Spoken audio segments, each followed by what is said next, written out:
दोस्तों finally Marvel studios ने eternals का भी एक टीजर ट्रेलर निकाल दिया और ये तो होना ही था क्योंकि आखिरकार जब ये मूवी नवंबर में आ रही है तो इसका अब ट्रेलर नहीं आएगा तो कब आएगा।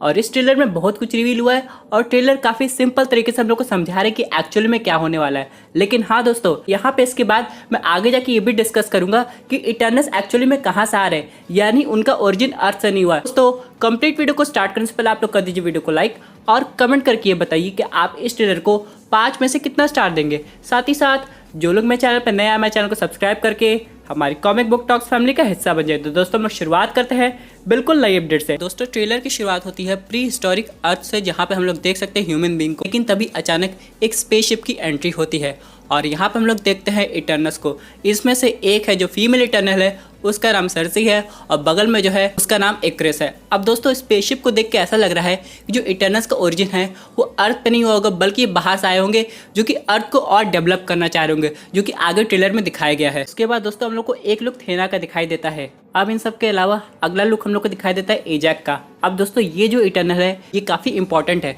वैसे तो सब इटर्नल के पास पावर होती है, लेकिन सिर्फ ये एक अकेली इटर्नल है जो डायरेक्टली कम्युनिकेट कर सकती है सेलेस्टियल बीइंग से। जी हाँ दोस्तों, इसकी पावर्स को हम लोग को काफ़ी अच्छी तरीके से दिखाया भी जाएगा। अगला जो इटर्नल दिखाई दे रहा है वो फेटोज है। हम लोग इसे इटर्नल का इंजीनियर भी मान सकते हैं या फिर उस जमाने का टोनी स्टार्क, यानी यही वो इटर्नल है जो कि बहुत अच्छे से टेक्नोलॉजी को क्रिएट कर सकता है और यहाँ पे ये उड़ना भी जानता है। अब देखिए यहाँ पे कुछ ज़रूर बना रहा है ताकि अर्थ के लोगों की हेल्प हो सके। दोस्तों जैसे इसकी डिज़ाइन कंप्लीट होती है हम लोग को मार्वल स्टूडियोज़ का लोगो देखने को मिलता है, लेकिन उससे पहले अगर आप लोग पॉज करके नोटिस करेंगे तो डिज़ाइन के एंड में हम लोग को आई ऑफ अगोमोटो का भी सिंबल मिलता है। क्या ये वही बंदा है जो टाइम स्टोन को कवर करने के लिए ये डिवाइस बनाया था? दोस्तों कुछ भी कहा जा सकता है क्योंकि दोस्तों इस मूवी में इन्फिनिटी स्टोन्स की हिस्ट्री भी समझाई जाएगी। इसके बाद दोस्तों हम लोग को सर्सी दिखाई देती है जो अपनी पावर्स को यूज कर रही है। आप लोग देख सकते हैं एक बंजर जमीन है, वहाँ पे कोई चीज़ उग नहीं रही है, लेकिन सर्सी की मैजिक की वजह से ये सब कुछ पॉसिबल हो जाता है। यानी दोस्तों ये इटर्नल कहा जा रहा है कैन फेगी के अकॉर्डिंग कि उन सब की लीडर है और ये रियलिटी को मैनिपुलेट कर सकती है कुछ हद तक, और यहाँ पे चीज़ों को इम्पॉसिबल से पॉसिबल भी कर सकती है। अब यहाँ पे आप लोग देख सकते हैं उसने ऐसा किया है।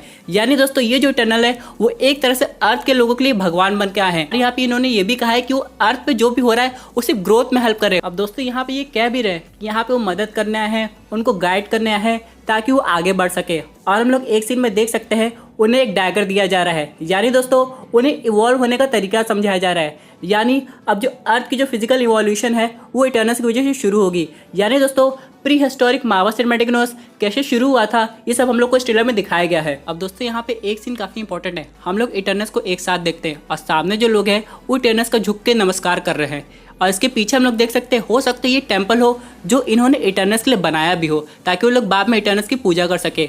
उसका दोस्तों हो सकता है कुछ समय के लिए इटर्नल्स गायब हो जाते हैं और इन्होंने ये भी कहा है कि वो कोई इंटरफेरेंस क्रिएट नहीं करना चाह रहे थे, लेकिन अब तक यानी दोस्तों वो क्या मुसीबत आ गई जिससे इटर्नल्स को सबके सामने आना पड़ा, वो आगे जाके हम लोग को इस मूवी में रिवील होगा। दोस्तों इस ट्रेलर में हम लोग को एक झलक स्प्राइट की भी दिखाई देती है। अब दोस्तों ये जो इटर्नल है इसकी पावर्स को हम लोग लोकी से कंपेयर कर सकते हैं और इस इटर्नल की जो एज है वो कभी आगे नहीं बढ़ती है।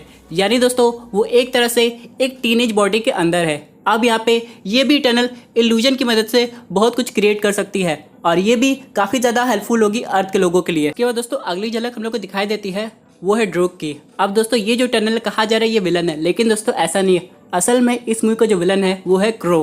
अब उसके बारे में हम लोग आगे बात करेंगे, लेकिन दोस्तों ये जो इटर्नल है ये भी काफ़ी पावरफुल है। इसका जो ट्रांसफॉर्मेशन का तरीका है वो कॉस्मिक लेवल का है, यानी दोस्तों इसके लिए भी ऑलमोस्ट कोई चीज़ इम्पॉसिबल नहीं है। लेकिन दोस्तों इसकी जो पावर है ये एग्जैक्टली कॉमिक बुक जैसी दिखाई जाती है, ये आगे जाके सिनेमैटिक यूनिवर्स में इसको कोई नई पावर मिलती है ये तो आने वाला वक्त बताएगा। हम लोग दोस्तों एक झलक देखते हैं गिलगमिश की भी। अब दोस्तों इसके पास सुपर स्ट्रेंथ है और ये हल्क तक से भी फाइट कर सकता है, लेकिन दोस्तों ये जो इटर्नल है वो कहा जा रहा है कि ये जो टीम है इसका पावर हाउस भी है, यानी अगर कोई भी मुसीबत आती है जहाँ पे फिजिकल स्ट्रेंथ की जरूरत पड़ेगी तो इटर्नल्स गिलगमिश को बुलाएंगे। दोस्तों अगले सीन में हम लोग देखते हैं इटर्नल्स को कुछ मैजिक रिचुअल परफॉर्म करते हुए। अब दोस्तों इसका क्या मतलब हो सकता है? हो सकता है ये अर्थ को और अपग्रेड करने वाले हो, इसके लिए इन्हें सेलेस्टियल्स की मदद पड़े और लोग ऐसा करके सेलेस्टियल को बुला रहे हैं ताकि एग्जैक्टली वह यहाँ पे अर्थ पे आए और लोगों को इवॉल्व होने दे। दोस्तों जैसा कि कहा गया था दो इटर्नल के बीच में रिलेशनशिप भी दिखाया जाएगा जो कि है इक्रिस और सर्सी। अब दोस्तों इक्रिस की अगर पावर आप लोग नहीं जानते तो ये भी काफ़ी ज़्यादा पावरफुल है। अब यहाँ पे इसकी भी जो पावर है वो एनर्जी को अब्जॉर्ब कर सकता है, फिर उसे ट्रांसफॉर्म करके आगे की ओर अटैक भी कर सकता है। दोस्तों अगर इसकी फाइट बाकी एवेंजर्स से होती है तो उन पे कितना भारी पड़ेगा ये तो देखने में ही पता चलेगा। लेकिन दोस्तों हो सकता है क्रिस और सर्सी मिलकर इटर्नल्स टीम को लीड कर रहे हों। और दोस्तों अगला सीन देख के मुझे काफी अच्छा लगा, क्योंकि दोस्तों यहाँ पे इंडियन रेफरेंस दिखाया गया है, हम लोग का कल्चर बताया गया कि कैसे यहाँ पे इंडिया में ये सब होता है। यानी दोस्तों ये जो पावरफुल इटर्नल्स है ये इंडिया भी आए थे और इतने अच्छे कल्चर को समझ के अडॉप्ट करने की कोशिश भी कर रहे थे। लेकिन दोस्तों ये तो बस इतना पार्ट था जो कि टीजर में दिखाया गया था। हम लोग को आगे जाके इंडिया के और अलग पार्ट भी दिखाए जा सकते हैं जो कि काफी औसम हो गया हम लोग के ऑडियंस के लिए। तो दोस्तों फिर हम लोग देखते हैं एक अगला इंडियन सेटअप जो कि है नए इटर्नल किंगो का। अब दोस्तों इसकी पावर ये है कि मार्शल आर्टिस्ट है, उसके पास एक तलवार भी है। लेकिन दोस्तों इसकी एक दूसरी आइडेंटिटी है, वो बॉलीवुड स्टार की है। अगले सीन में हम लोग देखते हैं कुछ लोगों को जो कि हाथ में गन पकड़े हुए हैं और ये ग्रुप ऑफ पीपल है। लेकिन दोस्तों अगर आप लोग इनकी आँख को नोटिस कीजिए तो ऐसा लग रहा है ये किसी के कंट्रोल में है और यहाँ पे किसी और के कहने पे ये सब काम कर रहे हैं। यानी दोस्तों इसका जो मेन विलन है क्रो, हो सकता है वो बाकी सबका माइंड कंट्रोल कर रहा हो और अर्थ के लोगों को परेशान कर रहा हो, जिसकी वजह से इटर्नल्स को वापस आना पड़ा हो। दोस्तों यहाँ पे हम लोग को ब्लैक नाइट की भी एक अलग झलक दिखाई देती है जो कि इटर्नल सर्सी के साथ है। अब दोस्तों अगर आप लोग इसकी पावर नहीं जानते तो कॉमिक बुक में एक स्पेशल पावर ये है कि टाइम ट्रेवल भी कर सकता है। ये अपने विल पे इधर से उधर जा सकता है, चीज़ों को ठीक कर सके। के बाद दोस्तों ट्रेलर के एंड में हम लोग को इटर्नल्स असेंबल होते हुए नजर आते हैं। हम लोग ने एक इटर्नल के बारे में कोई डिस्कशन नहीं किया जिसका नाम है मक्कारी। अब दोस्तों यही नाम है, अब क्या किया जा सकता है। लेकिन दोस्तों इसके पास सुपर स्पीड की पावर है, लेकिन ये डेफ भी है, यानी ये सुन नहीं सकती है। दोस्तों एक सीन आप लोग नोटिस किए होंगे जहाँ पे एक इटर्नल बहुत तेजी से किताब पढ़ रहा था, वो यही थी। लेकिन दोस्तों इन सब के अलावा हम लोग को जो इटर्नल्स का लोगो दिखाई देता है, यहाँ पे डिस्कशन कर रहे हैं कि यहाँ स्टार्क चला गया है, कैप्टन अमेरिका चला गया है, तब आगे जाके एवेंजर्स को कौन लीड करेगा। तभी यहाँ पे एग्रेस बोलता है कोई दिक्कत नहीं, मैं लीड कर लूंगा। सब इटर्नल्स उसका चेहरा देखते हैं, फिर जोर से हंसने लगते हैं।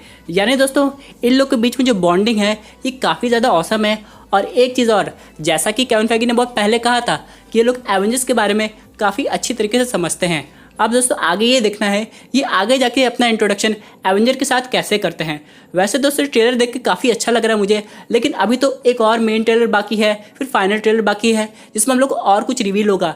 जैसे कि यहाँ पे हम लोग को यंग थैनोस की झलक दिखाई दे सकती है, थैनोस का पास्ट दिखाई दे सकता है और इन्फिनिटी स्टोन्स की हिस्ट्री तक बताई जा सकती है।